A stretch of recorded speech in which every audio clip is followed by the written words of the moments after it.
Okay, West Indies cricket. Let's get straight into it.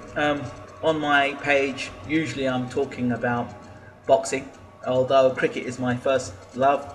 Well, it's the thing that I do as a coach. I've been coaching professionally for almost 12 years now, and I love what I do. But it pains me every time I see the West Indies play cricket. You know, there are a lot of good West Indian cricket players out there. It's a shame at this time, particularly this time of cricket, that the West Indies are so fragmented. Now, I don't understand why we, the West Indies, cannot have a nation playing good cricket. Now, a lot of the problems are caused by the board. Now, I don't know about the West Indies cricket board, the ins and outs of it, so I can't really make comments. And I can't comment on, the political ramifications of what's going on there, and really I should do more research on it. But I can comment on the things which are blatantly obvious to the cricketing world and anybody who has any sense of what cricket is about. And the obvious conversation is Darren Sammy, should he be West Indies captain? Well, I've always felt strongly that I don't think that Darren Sammy is a good enough leader. I don't think he is captaincy material, and I think he is an average cricketer that worked hard at the game, and that's fair. I had a conversation with somebody once that said to me, the reason why Darren Sammy is in the side is because he's a hard worker and he doesn't give anybody any hassle and any grief. He doesn't walk the boat, unlike someone like Chris Gayle, who speaks his mind and says what he says and does what he does. And, I think that's really why Sammy's captain. But, I think it's painfully obvious that he is not a good captain. And it's sad that he's in the position that he is. Congratulations to Mr. Sammy for getting his 100 the other day against England. That's obviously great for him.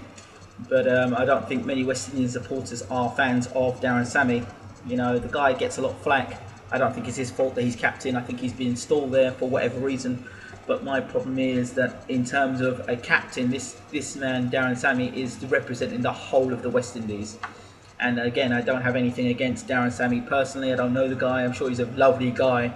But in terms of getting the job done and the West Indies rising again as a nation, you look at Clive Lloyd, you look at Viv Richards, you look at people like Jimmy Adams, Brian Lara, guys who in their own right were very good at what they did. Richie Richardson, very good at what they did, and they did their talking with the bat. We can't really say that Sammy does his talking with the bat or the ball, to be honest. And that's one of the problems as a young person, as a young cricketer, probably in the West Indies, looking up to someone like Darren Sammy. Yes, he's captain of the West Indies, but that's it. I would like to see someone like Dwayne Bravo as captain for the West Indies. I've said before, my dad and myself have had many arguments. Darren Ganga, another individual who I think, people say that he did cut it at international level, but I think as a captain he would have been very good for the West Indies. He probably is the best captain that's been around because he led Trinidad to many victories as captain, as T20 captain as well. So I think he would have been a good captain. Chris Gayle playing T20 cricket. I mean, if 2020 is fantastic. It's a great way of promoting the sport, and it's getting a lot of coverage, and there's lots of money in it. Agreed. But a question would be, if there was no T20 cricket, where would Chris Gayle be today? The likes of Peterson, who are talking about retiring early. I understand there's a lot of cricket that's about Mr. Peterson, but if the T20 was not around, would you have been saying the things you've been saying today? I'm not so sure. So let's imagine, let's put things into perspective. Let's give the West Indies a captain. Let's give him, Dwayne Bravo for argument's sake, as captain. Let's get this team sorted. What would you do? You'd have Gayle back at the top of the order, maybe opening the batting with Adrian Barrath at number 3. Sarwan, who's playing cricket for Leicestershire or something, and in the county, what's he doing playing county cricket? The man should be playing test cricket. He's a test batsman. So Sarwan in at 3.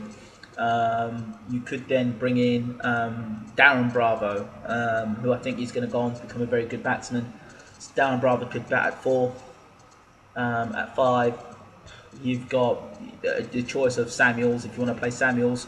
Shandapal, of course, you'd bring him in 6. If Shandapal, then you could have Samuels at 6. Then maybe Bravo at 7. Dwayne Bravo.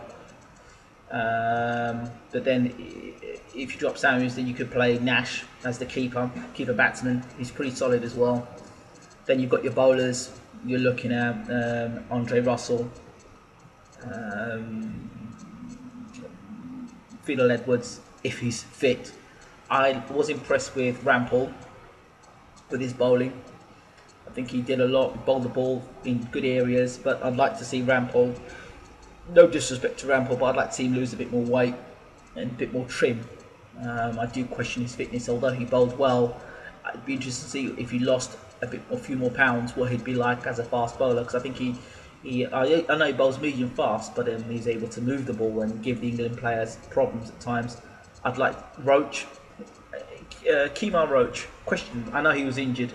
I believe he was injured in this recent series. Ottis Gibson is the coach for the West Indies. He's the bowling coach. Yet this guy's bowling. Roach is bowling no balls over and over and over again. I don't understand why that is. There's obviously a problem there. And so Roach, Russell, Rampal, and you could bowl, bring Narayan in as a spin bowler, or you could go with the 4 fast bowlers, which would mean you could bring back Jerome Taylor. Yeah, you could bring back Jerome Taylor. So 4 fast bowlers. If not Jerome Taylor, then you could use Narayan as a spin bowler. But if you weren't going to play a spin bowler, you can bring in Marlon Samuels. Now, Marlon Samuels is a guy who I think could bowl play as an all-rounder. You'd have a spin bowler there, even if Gayle weren't to come back. But I think, for me, and it's just a thought, that maybe at board level, it seems to be a conspiracy that the West Indies or the board do not want to see the West Indies succeed. Because if you wanted the team to succeed, you'd do the best that you could to bring all the best players together to represent the nation. Surely, having a team that is successful and winning test matches has got to do well for sponsors. It's got to do well for national pride. Where's all that gone? You know, people like Michael Holding and Viv Richards must be livid watching this team play cricket at the moment. Must be livid every time they have to turn up, and the pride that they have as West Indian great players to watch this team struggle. And why are they struggling? It's not like they don't have the potential, or don't have the players. So why are they not being picked? So the question at board level is: do you really want the West Indies to be successful? And if so, where is your 5-year plan as to how you're going to make the success happen? I just think that West Indies could be so much better, and I can assure you, had we had all the players we could play selected, this Test series against England would have been a different kettle of fish. I'm not saying they would have beaten England, but what I'm saying is that the West Indies would have been a better team.